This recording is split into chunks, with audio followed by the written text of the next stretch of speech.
Good day class. So, ito na yung ating pangalawang laboratory activity na gagawin sa ating physical system modeling of machine elements. So, dito ay gagawin natin ang quick return mechanism. So, dito ay wala pa akong nalalagay na animation, pero ito ay papakita ko lang. So, ito ay nag-i-slide. Ito, nag-i-slide to, tapos ito yung may ikot. So, hindi ko pa lang siya nagagawa ng animation. So, kakatapos ko lamang na mag-assemble.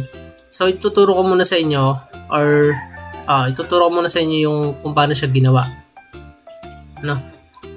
Ayan. So, gawa tayo ng bagong document. Create tayo. Tapos, ay pangalanan natin siya lab number 2. Ay.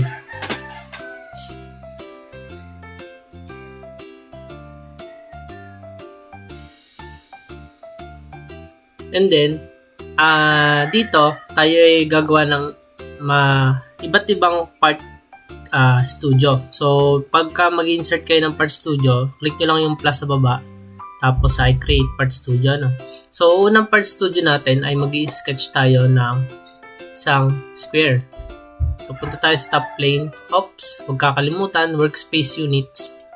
Dapat siya ay millimeter. Okay. And then, sketch nga tayo sa top plane. Tapos ay center point rectangle. Yan. So, ang kanyang dimension is 122 mm by 102 mm.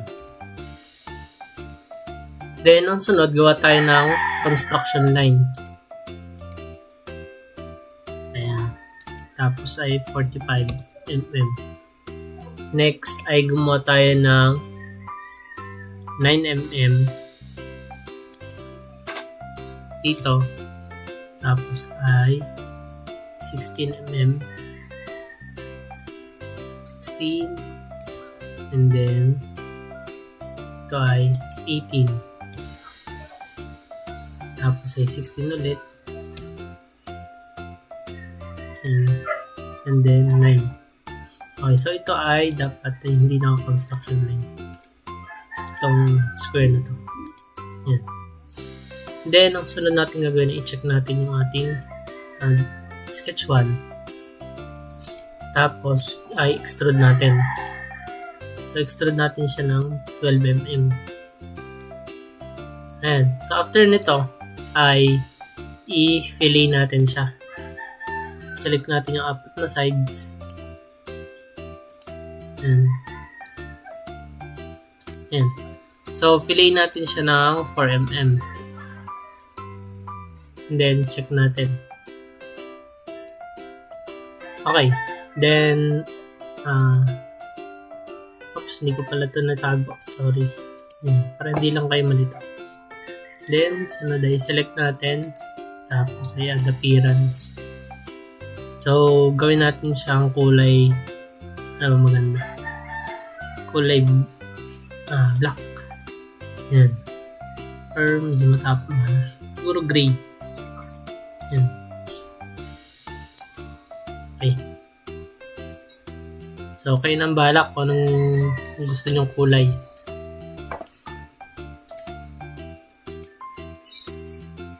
Okay. So, ang sunod natin gagawin naman ay yung pinaka-shaft ng ating yung pinaka-center stand ng ating quick return mechanism. So, ito yun. Itong figure na to. Okay.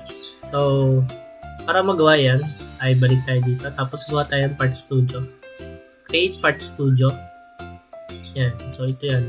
Number 2. Part studio number 2. So, simulan natin sa paggagawa ng sketch sa top plane. So, hide muna natin yung iba. And then, sketch. And then, sa top. Tapos, gawa tayo ng center rectangle ng measurement ay 16 by 18. Okay. And then, check natin. Tapos, ay mag-extrude natin siya ng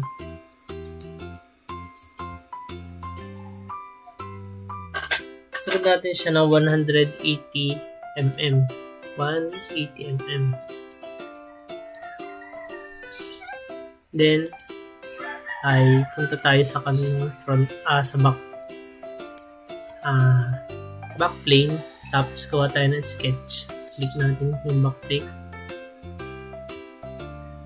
And then, dun sa taas ay gawa tayo ng line 2 mm. Ayan, 2 mm. Sunod ay 4 mm naman dito. 4 mm pababa. So, ang baba niya ay 25. Ayan. Tapos, ay close na natin dito. Okay. Sunod, gawa tayo dito ng line. Ayan. So, ito yung magsaserve dun sa pinakataas niyang part. Okay. Ayan. So, 12 mm. So, make sure na ito ay perpendicular dito para makita natin na siya straight. No? Sunod ay gagawa naman tayo dito sa baba. Yung babang part niya. Ayan. So, start tayo ng 15 mm dito sa baba. Ayan. Tapos ay 5 mm. Ayan. Tapos ayan. Gawa tayo na 127 mm. Ayan. And then, ang sunod natin gawin ay close ulit natin. Okay. So, yun na yun. Pwede na tayong mag-extrude. Extrude natin to. Taas at saka ito. Remove. Ayan. And then, click OK. So, meron na tayong center stand ng quick return mechanism natin. Pero hindi pa dyan tapos, meron pa tayong gagawin na sa likod. Sa likod nito. Yan, sa left plane. Tayo sa left plane. Tapos, gawa tayo dyan ng dalawang bilog. So, sketch tayo. Gawa muna tayong construction line from the center. 12 mm. Then, ang sunod ay 10 mm. Okay. And ang sunod is 72 mm. 72 mm. Okay. Then, ang sunod na gagawin natin ay create tayo ng circle. Malit lang yung circle natin, 4 mm lang. Ayan. Isa pa, dito tayo sa dalawa. Okay. Isa pa, 4 mm. Okay. Sunod ay, extrude natin yung dalawang circle. Click lang natin. So, extrude natin siya. Extrude remove. Okay. Then, check. Okay. So, ang sunod natin gagawin ay lagyan natin siya ng chamfer. So, sa chamfer ay click lang natin to. Ito. So, ayan. Then, ito pa. Ito. Saka ito. Ayan, lagyan na. Chamfer to nag-error.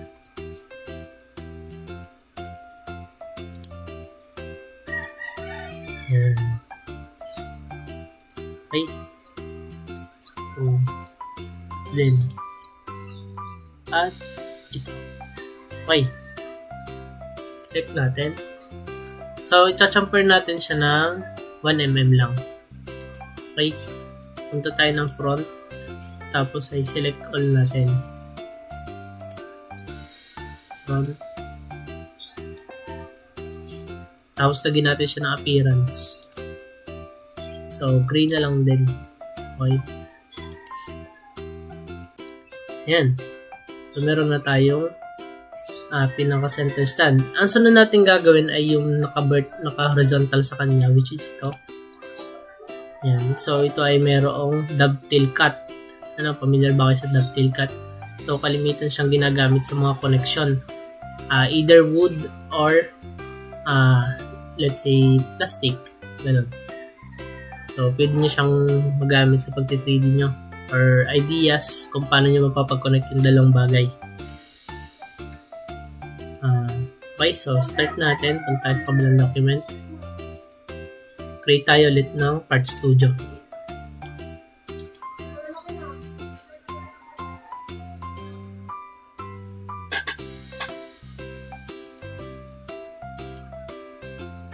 Okay.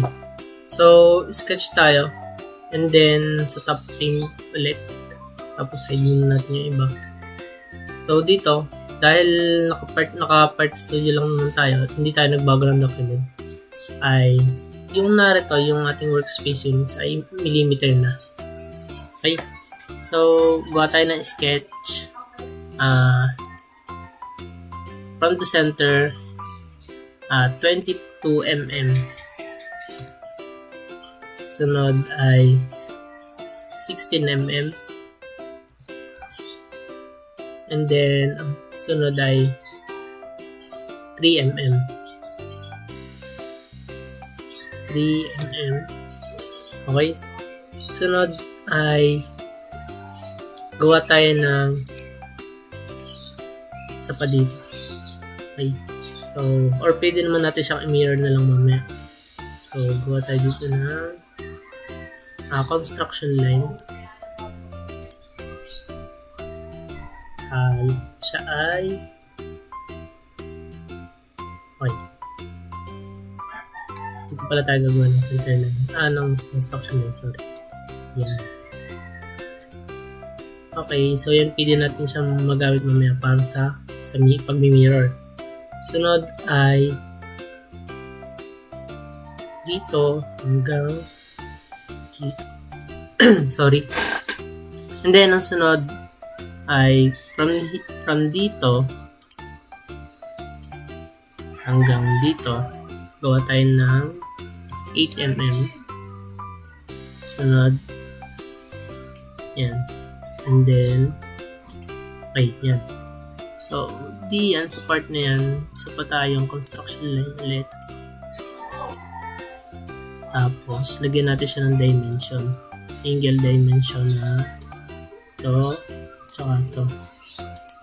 So, lagyan natin siya ng 18 degrees. Ayan. And then, ang sunod natin gagawin ay mirror natin siya.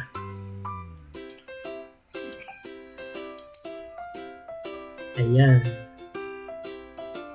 Ay, ito pa pala. Yung line dito. Tsaka ito. Ayan. Okay. Okay. So, check na natin siya. And then, ang sunod natin gagawin ay extrude natin. Extrude natin siya ng symmetric 188 mm. Ayan. So, nasa gitna siya, no? Okay, check natin. And then, palitan natin yung appearance ulit. So, select all. Tapos, add appearance to 10 faces. Let's say, orange. And, orange naman yung ating ginamit kulay.